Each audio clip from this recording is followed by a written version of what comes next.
拍卖会拍回来的一个香炉，他们家有很多藏品，但是这个是最贵的。然后最贵的它居然就放在这样的一个半户外的一个空间，这个石头从买到搬运到这里应该要花了7、8万块钱。什么颜色的地方你就要填什么颜色的美缝。美缝师傅说，这是他从业以来做过最复杂的项目，职业生涯都很难一遇的一个甲方，就是有钱就不说了，人家还非常有文化底蕴，这也不用说了，人家还非常的有审美底蕴。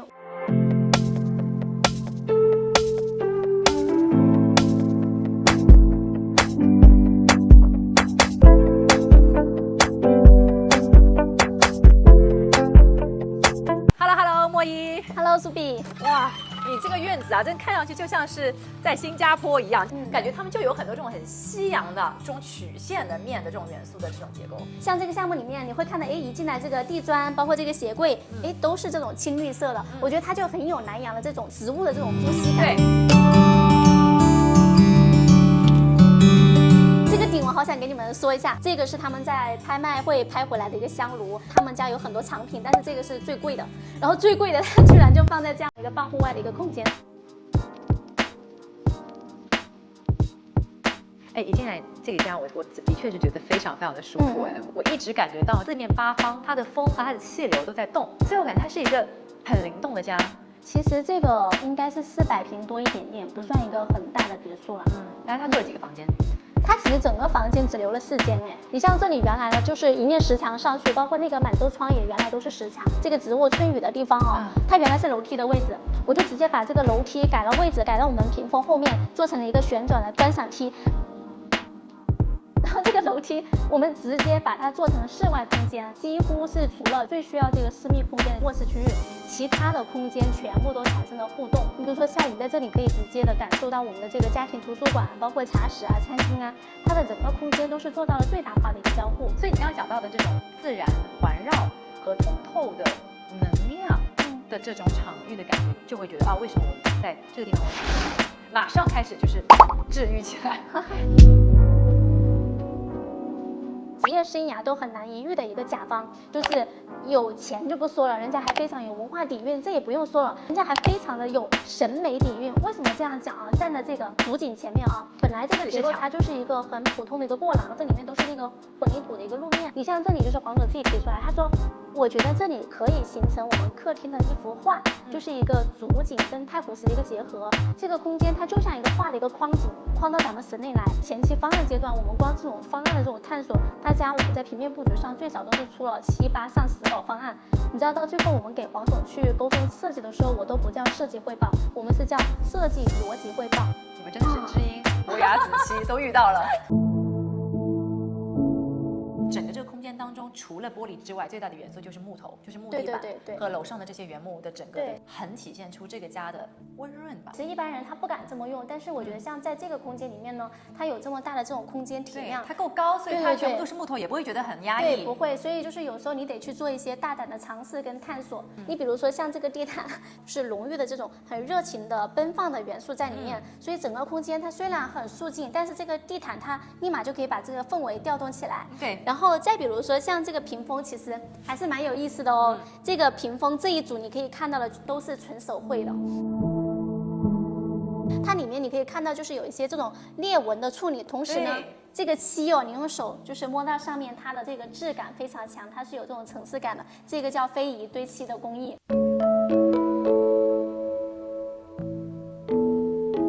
发现茶室成了他们一家人反而待的最多的一个空间，因为首先完全做到了就是跟自然的这种交互。这个好像一个亭子就是那种在花园，你看流水旁边有个亭子，有点像古代它那种曲水流觞那样的感觉。哇，尤其是下雨的时候，就是在这河场雨打芭蕉，然后流水潺潺，画面真的不要太惬意。他自己从小在岭南长大，其实对岭南的这个园林还是蛮讲究，然后研究的也蛮深的。像这个石头都是他自己花重金买来的，你知道吗？这个石头从买到搬运到这里应该要花了7、8万块钱，就觉得很不可思议。他呢有为他自己的情绪价值付费的能力跟魄力，我觉得也是蛮了不起的。院子带你们看的差不多了，我们现在去看一下我们的餐厅吧。好的，他们家真的是每个角落都直面自然啊。比方说现在下雨下雪，我就是坐在这里吃早饭，我都想雪。对，可惜真正没有雪。好经典的一句话。整个这边的一个就相当于是一个餐厨区嘛，你外面看上去是自然叶子花儿，但是你一进来里面还有哦，这个马赛克，我跟你说，为了就是实现它这个光泽的把控啊，包括这种细微的这种色彩的层次感，其实我们当时打小样都是打了3个版本的，这是第4版才做成这样子。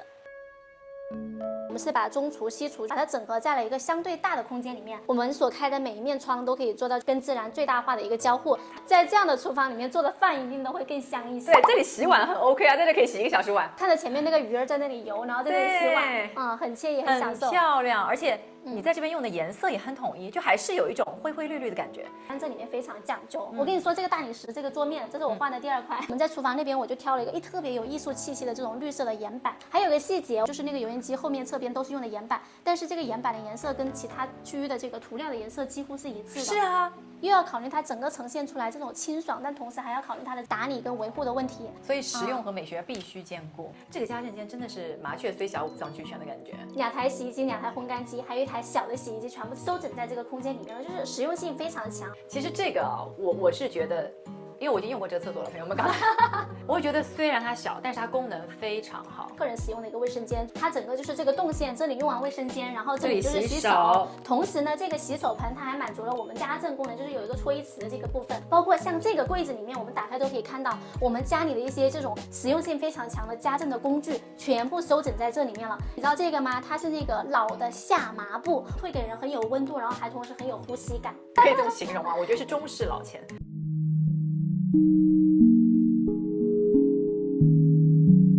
从2楼楼梯上来啊，我就觉得其实2楼的整个这个空间一目了然。去到左边就是一个非常完整的独立的主人的套房，然后楼梯右边过来，其实就是一个非常完整的家庭图书馆。大家可以看到整个这个空间，它对于自然的引入，会让小朋友也好，大人也好，就在这个空间觉得，哎呀，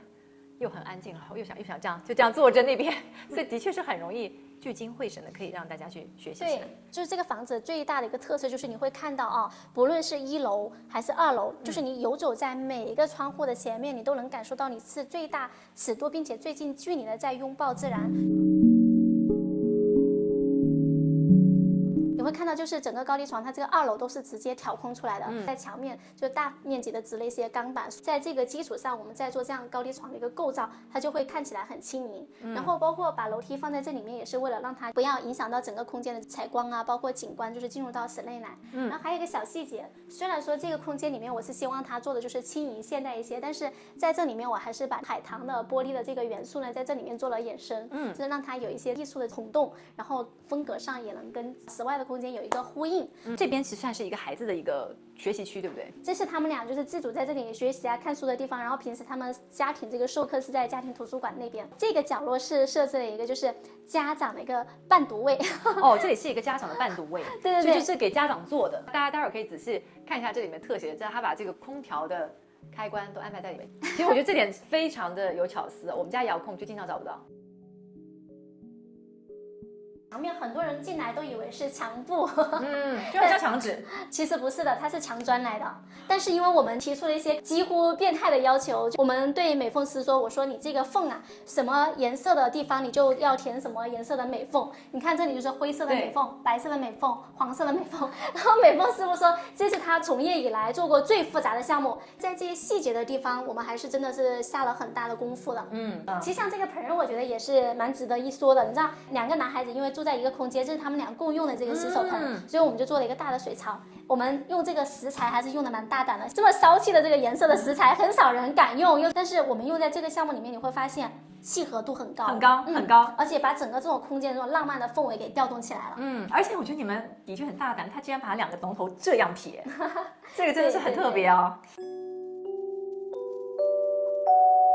其实像这个空间，我们之前也跟黄先生就是有讨论，哎，要不要把它就是拖到室内去？但是黄先生真的是很浪漫，他说这个地方我觉得是最适合我太太练瑜伽的地方。这个空间他是很用心的打造了的，他甚至有提到就是说要在这里种上海岛栀子花，然后再种一棵斜飘的老庄的三角梅，在花开的时候，整个三角梅像瀑布一样垂落在门前，然后他太太在这个区域练瑜伽，哇，我就觉得诗情画意，对，肯定有很多的这个观众啊，找到很多的共鸣点。如果你们有很多疑问或者想直接找墨一来设计的话，欢迎在评论区留言。然后墨一的他们的账号也在这边，欢迎大家一起跟我们交流。那我们今天这集就到这边喽，谢谢大家，拜拜，拜拜。